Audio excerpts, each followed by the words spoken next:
Bebida em excesso e alimentação incorreta durante o carnaval são fatores que contribuem para o surgimento da famosa ressaca. E nesta hora não tem jeito. A solução, segundo especialistas, é fazer uma readequação alimentar para voltar à rotina do dia a dia. Para quem curtiu o carnaval desde a última sexta-feira e abusou do álcool, já começa a sentir os efeitos da bebida em excesso. Neste período, quem bebe muitas vezes esquece de se alimentar adequadamente, o que piora a ressaca pós-folia. O jeito é tentar minimizar as consequências, com uma alimentação correta e muito líquido, que vai ajudar o organismo a se recompor. A alimentação para uma pessoa que bebeu, que abusou no carnaval, é uma alimentação leve, né? Então, uma alimentação que a gente fala leve é que ela tem que ter o carboidrato. Então, pode comer o arroz, pode ser integral, pode comer uma batata, uma massa sem molhos gordurosos. Deve comer bastante verdura, verde escura. A verdura tem propriedades que ajudam a eliminar esses excessos do carnaval. Os legumes, aqueles legumes que têm beta-caroteno, que são antioxidantes, diminuem a produção de radicais livres. Uma carne magra, de preferência frango ou peixe. Muita água. Se a pessoa não quiser só água, no máximo 1 a 2 águas de coco ou suco de frutas naturais ou polpa. Para quem costuma beber um pouquinho a mais, o ideal é sempre se alimentar enquanto está consumindo a bebida alcoólica. Mas como isso geralmente não acontece, alguns órgãos acabam sobrecarregados. Um é o intestino, né? Então, por isso que também a gente tem que incluir as fibras para limpar esse intestino. Mas os 2 órgãos principais mesmo nessa loucura do carnaval é o fígado, que vai diminuir todos esses efeitos colaterais do excesso de comida gordurosa, e o rim, para eliminar todo o excesso de álcool, e o fígado também contribui. Então, o que acontece? A pessoa sobrecarrega rim, fígado, principalmente. Aí ela vai acordar no dia seguinte com uma baita ressaca, vai passar mal, nauseada. Consumir alimentos mais leves e menos gordurosos ajuda o organismo a se recompor, e o folião fica preparado para voltar à rotina. Do contrário, os problemas podem aparecer a longo prazo. Ela pode, com o decorrer do tempo, desenvolver principalmente obesidade, doenças cardiovasculares, diabetes. A pessoa que ingere excesso de álcool pode vir a ter uma cirrose. E esse consumo exagerado de álcool durante o carnaval faz aumentar a procura pelos prontos socorros neste período. O abuso de bebidas está entre os principais fatores de risco para doenças crônicas. Carnaval. No meio dessa festa, é comum encontrar pessoas consumindo bebidas alcoólicas. Presente cada vez mais cedo na vida dos jovens, o álcool pode ser sinônimo de diversão, mas esconde vários perigos. De acordo com a Organização Mundial da Saúde, o uso abusivo de álcool é o principal fator de risco para doenças crônicas. Uma pesquisa feita no Brasil pelo Ministério da Saúde apontou que 17% da população adulta consome álcool em excesso. Especialistas afirmam que o consumo equivalente a 14 miligramas de álcool, ou seja, uma lata de cerveja, uma taça de vinho ou uma dose de uísque, já faz a pessoa sentir os primeiros sintomas da intoxicação aguda. Logo em seguida, ele passa para um estado de depressão do sistema nervoso, onde você vai ter um quadro de incoordenação, desatenção. Esses são os riscos da intoxicação. Consumida a longo prazo, a bebida alcoólica pode causar até mesmo doenças crônicas, como hepatite e o câncer no fígado. Os médicos explicam ainda que misturar bebidas não é o maior problema. O que deve ser levado em consideração é o teor alcoólico de cada uma delas e o tempo em que são consumidas. Portanto, a orientação é sempre usar de moderação. Ao consumir a bebida alcoólica, consumir com certo bom senso, tá? Então é importante que a pessoa se hidrate bastante antes, durante e após a ingestão do álcool, para que você consiga eliminar e metabolizar esse etanol mais rapidamente, sem ter os sintomas da intoxicação, tá? E sempre se alimentar antes e durante a ingestão da bebida alcoólica, para que você reponha os seus níveis de glicose, que vão ser usados na metabolização hepática do álcool.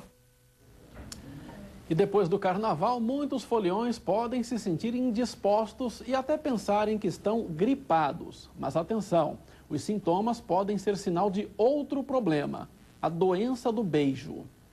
O que não falta no carnaval é o beijo, muitos deles. Pode ser entre namorados ou aqueles sem compromisso, de quem se encontra no meio da folia. Mas os beijoqueiros de plantão devem ficar atentos, já que um simples beijo pode transmitir uma doença pouco conhecida, mas frequente, a mononucleose, conhecida como doença do beijo. Ela é causada por um vírus da mesma família da herpes. A mononucleose infecciosa ela é transmitida através da saliva. Então ela é conhecida como doença do beijo, porque ela pode se manifestar através da transmissão da saliva no beijo e no contato próximo, através da liberação de perdigotos de um indivíduo ao outro. Os sintomas aparecem geralmente 2 ou 3 semanas após o contato com o vírus e podem ser confundidos com os de outras doenças. Desde uma gripe até uma amidalite purulenta pode se manifestar da mesma forma, mas se inicia com um mal-estar geral, uma dor de garganta intensa, febre, que pode persistir até 6 semanas e assim, ela evolui com uma dor de garganta intensa, formação de ínguas, linfonodomegalia na região do pescoço, podendo até evoluir para dor abdominal por conta do crescimento do baço e do fígado, que acontece em aproximadamente 50% dos casos. Na maioria das vezes, a doença se cura sozinha, em no máximo 2 semanas. Segundo o Ministério da Saúde, cerca de 95% dos adultos já contraíram a mononucleose. Na Europa, aproximadamente 70% dos jovens entre 17 e 19 anos já tiveram contato com o vírus. Já em São Paulo, por exemplo, 80% das pessoas têm anticorpos característicos da doença até os 14 anos de idade. E mesmo com a doença atacando muita gente, na hora do beijo, o que vale é a folia. Doença pega a qualquer momento. Então, basta você estar no momento certo, na hora certa, que você não pega. Já para outros, há uma preocupação antes de se envolver com alguém. O cheiro, a higiene bucal, acabou. De acordo com o especialista, a doença não traz complicações mais graves, mas é difícil de evitar. Por ser uma doença de origem viral, tem vários tipos de vírus, principalmente o Epstein-Barr vírus. Essa doença ela não tem um tratamento, uma medicação específica que vá combater o vírus. Então, o próprio organismo vai criar anticorpos e vai dar conta do problema. E a gente, nesse período em que o organismo está providenciando a defesa do organismo, a gente dá medicações sintomáticas. Então, seria hidratação, repouso e medicações para febre, para dor, anti-inflamatório, até que a doença tenha uma resolução. Futebol. Para vencer o Ituano, o técnico da Ponte Preta, Gilson Kleina, vai fazer mudanças na equipe. O time que joga nesta quarta-feira vai ter um desfalque importante no meio-campo. Carlos Batista. Boa noite. Depois de empatar em casa contra o frágil Oeste, o técnico Gilson Kleina deve promover alterações na Macaca. Além disso, a equipe não poderá contar com Renato Cajá na partida diante do Ituano. Ele tomou o 3º cartão amarelo. Sem encontrar o time ideal, Gilson Kleina vai mudar a equipe que entra em campo diante do Ituano. Na zaga, Wesley joga no lugar de Ferron. Wendel volta a ocupar a lateral esquerda. Com a suspensão de Renato Cajá, William Magrão volta. Mudanças para tentar crescer no Paulista, após tantos tropeços inesperados. Estou vendo que a gente está no Paulista, mas fala-se muito em Série A. Nós temos que ir bem no Paulista, nós temos que fazer de tudo para que a gente possa fazer as grandes contratações junto com esse grupo que vai nos dar resultados. Senão a gente vai gerar desconfiança em todo mundo e não vai chegar em lugar nenhum. Então, quando eu falei isso, em pró de todo mundo voltar a ser quem era. A Série A já é uma realidade.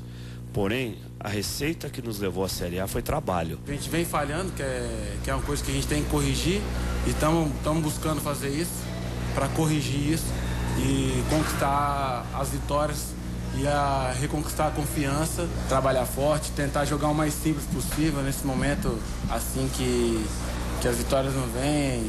O importante é jogar o mais simples, tentar ir adquirindo confiança dentro do jogo e buscar a vitória. E estas são as informações de hoje. Tem mais esporte aqui na tela da Band amanhã, 12h30 no Jogo Aberto Regional. E o Band Cidade de hoje termina aqui. Vem aí o Jornal da Band. Uma boa noite para você.